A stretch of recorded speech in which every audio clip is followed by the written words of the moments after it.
Hi, Michele. Welcome back to the Nephos Group podcast. How are you today? I'm fine, thank you. How are you? Hey, I'm well, thanks. We're really pleased to have you back as part of our Italian tax regime series. Today we're going to be talking about the tax regime for faculty and researchers. So, do you want to provide a quick intro? Yes, of course. So, this is, as you said, this is in this podcast we are going to analyze a little bit to understand the regime dedicated for faculty and researchers. And so professors and researchers who move their tax residence to Italy could benefit from reduced taxation or income from employment and self-employment generated in Italy. So the regime provides an exemption of 90% on incomes and exclusion from IRAP, that is the regional tax on productive activities purposes. And the benefit applies starting from the tax year in which the professor and researcher becomes fiscally resident in Italy, and in the following 5 periods. Therefore, the benefit applies for a total of 6 years period. Fantastic. So it's yes. I was just going to summarize. So it's a regime for, let's say, academics and researchers, which initially lasts for 5 to 6 years. Yes, 6 years. Yes, for 6 years. Because it's in the following periods from the application. So it's 1 plus 5, so 6 years. Okay. Then actually the exemption can be extended to 8, 11 or 13 years in relation of the number of minor children and purchase of residential real estate unit in Italy. So if during this period the professor or the researcher moves the residence abroad, the tax benefit ceases from the tax year in which is no longer resident in Italy. Fantastic. Well, look, that certainly sounds like a very appealing regime, but I think as you've alluded to earlier, this is, specifically, let's say, for academics. So do you mind discussing the eligibility criteria? Yes. So the incentives are granted as set to professors and researchers who carry out their activities in Italy and meet the following conditions. So there are specific conditions to be met. And I'm going to list it. And of course, if you want more details, please ask or please contact me. So the conditions are that the holding university degree or equivalent qualification. So you have to be university degree. You have the university degree. I've been resident abroad, not occasionally.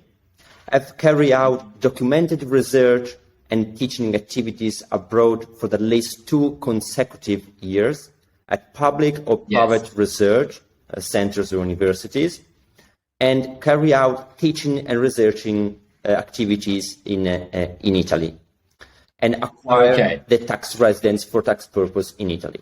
So, just to sum up a little bit the conditions, they are not all the conditions have to be met, but is that you have to have a university degree, have not been resident abroad, not occasionally, and of course have done an academic activity, and this academic activity shall be documented in a certain ways.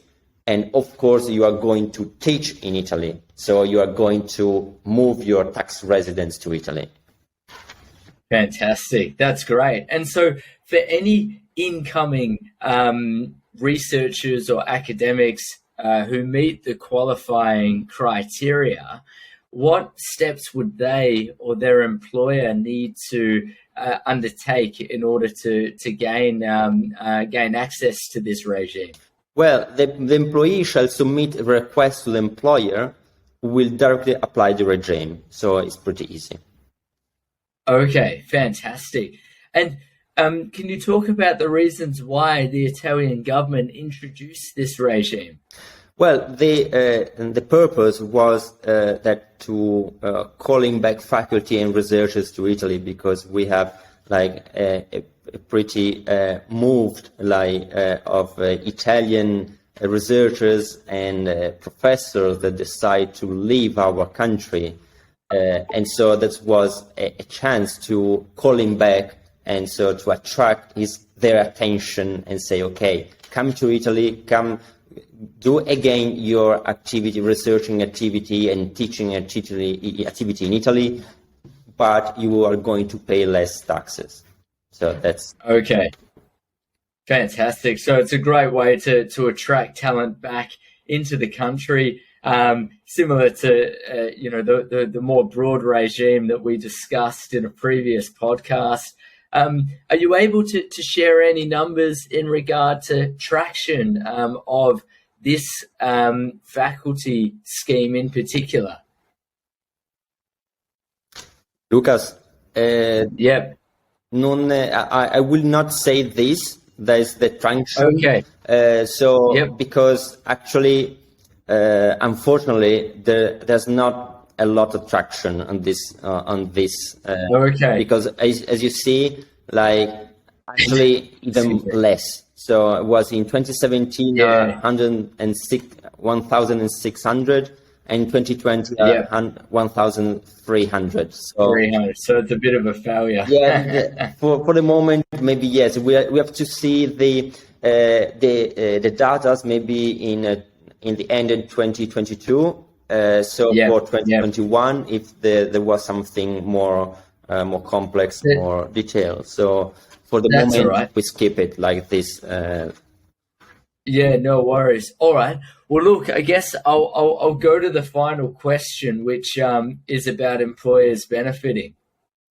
No, actually, no. The employers, no. Only the employee. Yes. Okay. Fantastic. So look, well, I mean, should we just wrap it up after the why was it introduced section?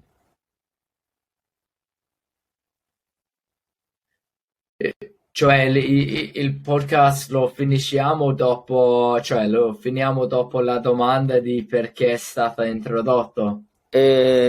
Sì, va bene. No, dopo the employer benefit too, questa come hai fatto, ho detto no, it doesn't apply, and stop. And so you can do a short summarize and stop. Okay. Perfect. All right. So Michele, that's fantastic in terms of why it was introduced, in order to attract talent back into Italy, and the benefits for the employees are very clear. Do the employers benefit at all? Actually, not. So only the employees. Yes. Okay. Fantastic. Well, look. Thank you so much for talking to us about this regime. Just to summarize, it's available for academics and researchers who are relocating to Italy. They're able to gain this for a period of 6 years initially, and then that can be extended depending on whether they have children or whether they purchase real estate. You mentioned that there were 5 or 6 criteria that needed to be met, including the fact that they need to have an academic degree. They shouldn't have been resident in Italy over the past 2 years. They need to have been teaching abroad and have proof of that research. I think that if anybody is interested in finding out more, perhaps the best thing to do would be to consult yourself and the team at AndPartners. Michele, is there anything that you want to add to that?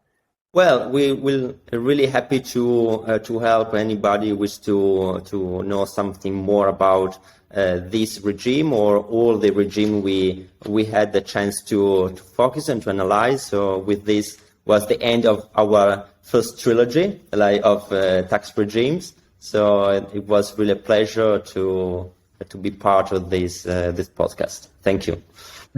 Fantastic. Look, Michele, thank you so much on behalf of the Nephos Group and all of our viewership. This has been a very, very interesting topic and something which we hope to bring to the wider public. We're raising awareness there. So thank you so much for your time, and looking forward to more collaborations in the future. Thank you very much. Bye. Thanks. Bye-bye.